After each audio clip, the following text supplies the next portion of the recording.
Madam chicken pickle చాలామంది అడుగుతూ ఉన్నారు. మేడం నేను అది జాన్‌లో స్టార్ట్ చేద్దాం అనుకుంటున్నాను.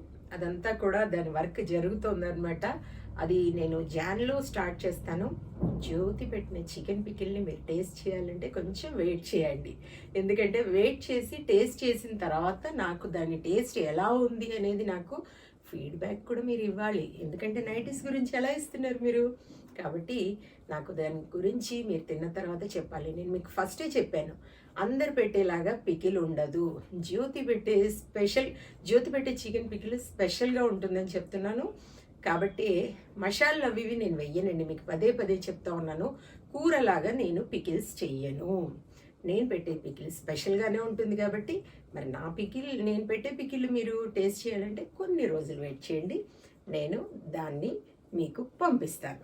చికెన్‌లో నేను ఇదేంటండి మసాలా వేయను. ఒకటే ఒకటి వేస్తాను, వెల్లుల్లి మాత్రమే. అది ఆరోగ్యానికి మంచిది కదా వెల్లుల్లి. కాబట్టి అదొక్కటే, అల్లం కూడా వేయనండి నేను దాంట్లో. కాబట్టి మరి నేను పెట్టే పికిల్ స్పెషల్‌గా ఉంటుందని మీకు ఇంతగా ఊరిస్తున్నాను కదా! మరి ఊరిస్తున్నాను కానీ ఎప్పుడు అని మీరు అడుగుతా ఉన్నారు. కొంచెం వెయిట్ చేయండి. కొంచెం వెయిట్ చేశారంటే జాన్‌లో నేను స్టార్ట్ చేస్తాను. ఓకేనా మేడం?